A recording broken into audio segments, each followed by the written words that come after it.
Big boss Malayalam season 6 നാളത്തെ promo വന്നിട്ടുണ്ട്. നല്ലൊരു സന്തോഷം പടർത്തുന്ന ഒരു പ്രൊമോ തന്നെയായിരുന്നു ഇത്. ആദ്യം വരുന്നത് അഭിഷേകിൻ്റെ സഹോദരിയാണ്. നമുക്കറിയാം അഭിഷേകിൻ്റെ അമ്മ മരണപ്പെട്ടതാണ്, അതുകൊണ്ട് തന്നെ സഹോദരിയാണ് വന്നത്. പിന്നെ അഭിഷേക് മദേഴ്സ് ഡേക്ക് പറഞ്ഞിരുന്ന സ്റ്റോറി ആയാലും എല്ലാം നമ്മൾ കേട്ടിരുന്നു. ആ ഒരു സ്റ്റോറി എല്ലാവരെയും വേദനിപ്പിച്ചിട്ടും ഉണ്ടായിരുന്നു. അതുകൊണ്ട് തന്നെ അഭിഷേകിൻ്റെ വീട്ടിൽ നിന്നും ആരെങ്കിലും എത്തുന്നത് കാണാൻ എല്ലാ പ്രേക്ഷകരും ആഗ്രഹിക്കുന്നുണ്ടാവും.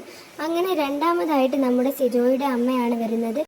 വരുന്ന സമയത്ത് തന്നെ മക്കളെ എന്നൊക്കെ വിളിച്ച് കരഞ്ഞുകൊണ്ടാണ് കയറി വരുന്നത്. കാരണം സിജോയ്ക്ക് ഇതൊക്കെ പറ്റിയ ശേഷം ആദ്യമായിട്ട് വന്ന് കാണുകയാണ്. അതിൻ്റെ സങ്കടവും സന്തോഷവും എല്ലാം തന്നെ കാണുന്നുണ്ട്. മൂന്നാമതായി നോറയുടെ ഉമ്മയാണ് വരുന്നത്.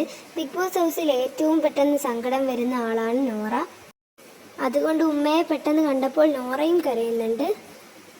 എന്തായാലും നാളെ ബിഗ് ബോസ് വീട്ടിൽ 3 ഫാമിലിയാണ് വരുന്നത്. ബാക്കി കാര്യങ്ങൾ നമുക്ക് നാളത്തെ എപ്പിസോഡിൽ കാണാം. സബ്സ്ക്രൈബ് ചെയ്യാത്തവർ സബ്സ്ക്രൈബ് ചെയ്യണേ.